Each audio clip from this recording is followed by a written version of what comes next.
রাধে রাধে বন্ধুরা, আপনারা দূরে যেটা দেখতে পাচ্ছেন এটা হচ্ছে পাহাড়। আমার এই পাহাড়টা দূরত্ব 40 থেকে 45 কিলোমিটার।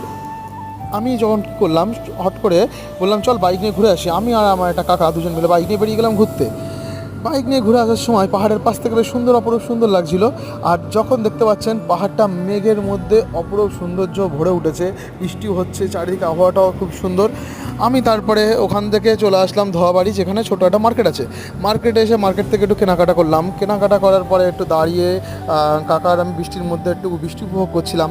তারপরে একটুখানি ওখানে আমরা খেলাম জিলিপি, আবার খেলাম সিঙ্গাড়া, খেয়ে দিয়ে তারপরে ওখান থেকে আবার বাইক নিয়ে আবার চলে আসলাম।